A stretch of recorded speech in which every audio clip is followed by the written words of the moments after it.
নমস্কার বন্ধুরা, মেনকা রান্নাঘরে আপনাদের সবাইকে স্বাগত জানাই।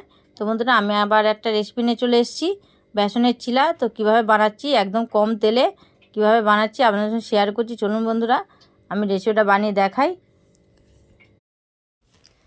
তো আমি এখানে টমেটো কুচি নিয়েছি অল্প করে, ধনেপাতা কুচি নিলাম, একটু আদা দিয়ে দিলাম, আর এখানে ক্যাপসিকাম কেটে নিলাম, কুচি দিয়েছি একদম ছোটো ছোটো করে, একটু লঙ্কা কেটে নিয়েছি। এখানে বেসন দিয়ে দিচ্ছি 2 বাটি মতন, আপনারা যেমন নেবেন সেই পরিমাণটা সেই মতন দেবেন।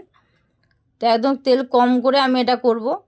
এখানে চাট মশলা দিয়ে দিচ্ছি একটু, দিয়ে ভালো করে এটাকে ব্যাটারটা করে নেবো। একটু অল্প অল্প করে জল দিয়ে এটাকে ব্যাটারটা করে নেবো। যাদের অনেকে তেল কম খায়, শরীরের পক্ষে তেল কম খাওয়া ভালো, তেল বেশি খাওয়া ভালো না। তার জন্য এটা সকালে করে নাস্তা বা বিকেলে নাস্তা অনেকে করে খেতে পারবে টিফিন।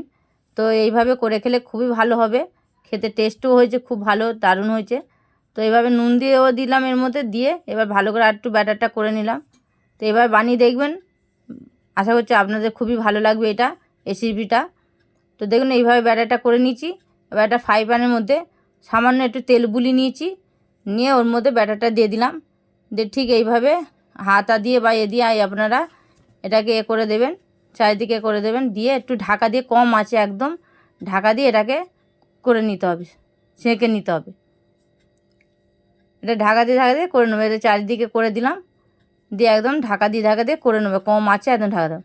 তো দেখুন ঢাকনা খুলে দিয়েছি, একদম দেখুন কি সুন্দর উঠে গেল। আবার আর একদিকে আমি করে দিচ্ছি, সেঁকে নিচ্ছি।